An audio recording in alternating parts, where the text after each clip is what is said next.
Right, grab yourself a cup of coffee because we're making banana muffins.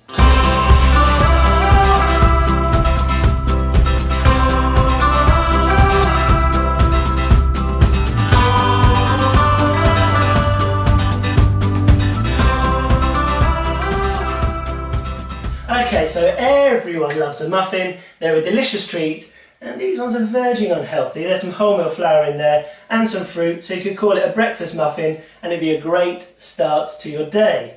So for this recipe, you're going to need 100 grams of self-raising flour, 150 grams of wholemeal flour, 115 grams of soft brown sugar, a pinch of salt, a vanilla bean pod or a teaspoon of vanilla bean paste. I love this stuff.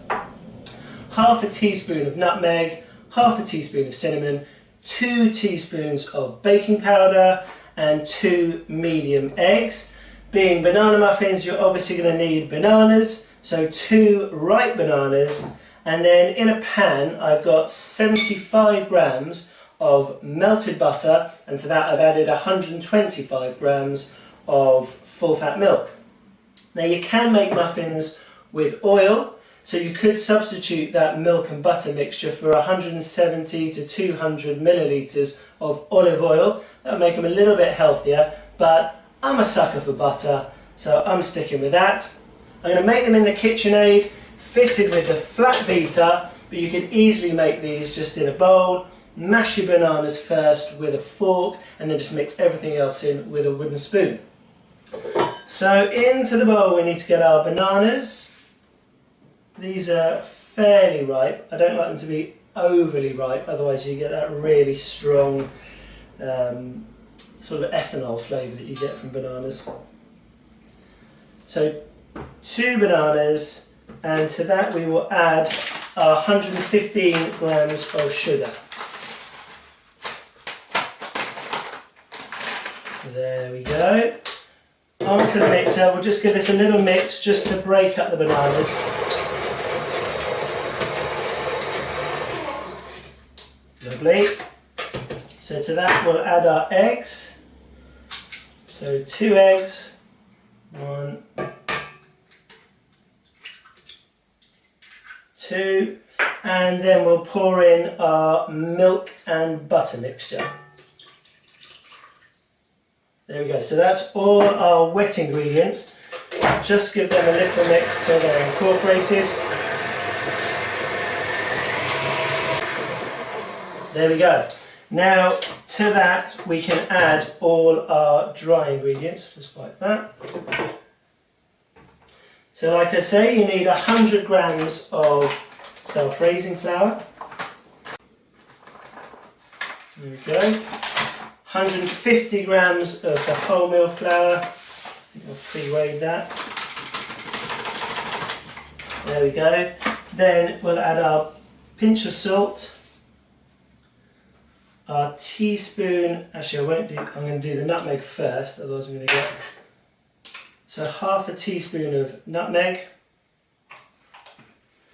half a teaspoon of cinnamon, and it's up to you if you really like cinnamon, you can up that, or if you really like the nutmeg. I really like cinnamon, so I'll add a little bit more of that. And then your 2 teaspoons of baking powder, so quite heaped, 1, 2, and then we'll do the teaspoon of vanilla paste, and then I'll dip that back in my spices. So teaspoon of vanilla paste, there we go. And now we'll just give that a gentle mix. You don't want to overmix this. It's fine if there's still a few little lumps in there. Muffins don't like to be overmixed.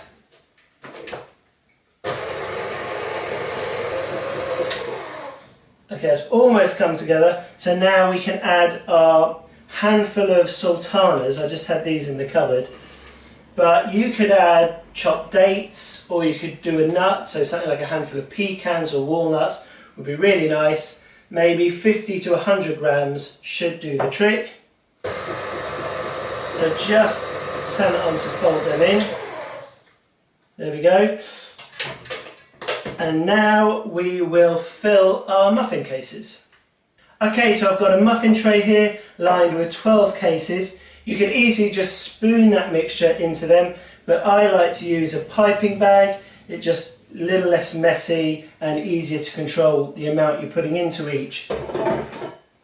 So I'm going to empty this batter into here, like that. Good tip actually, if you've got no one to hold the piping bag for you, just put it in a jug. There we go. That's all in. And now we just fill our cases. You want to fill them almost to the top because you do want that kind of classic muffin top coming over. So up to about ½ centimetre from the top.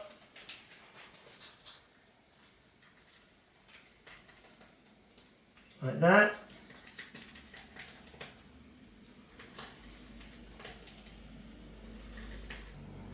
Now, I haven't quite got enough to fill those two, so we'll take them out. If you did a bigger batch and you've got any left over, particularly in a bag like that, just put it in the fridge and the next day take it out and pipe away, or if it's in a bowl just cover it and the next day you can just spoon them out and you get fresh muffins for breakfast really quickly. So now these need to go in the oven for about 25 minutes at 180 degrees. You want to see them spring up, crack on top, bubble over a little bit, and then get them out onto a wire rack to cool. So there we go, the final muffins. I did remember, just as I was putting them into the oven, it's nice to give them a little sprinkling of something on top, either some oats or some chopped nuts, or maybe a slice of banana. I went with the porridge oats for that kind of breakfast vibe. If we cut one open, they're still a little bit warm, we can see cooked all the way through, nice and light, or as light as you're going to get with a muffin. And as I said earlier, pair that with a cup of coffee for breakfast and it'll be absolutely delicious. A couple of them will definitely see you through till lunch.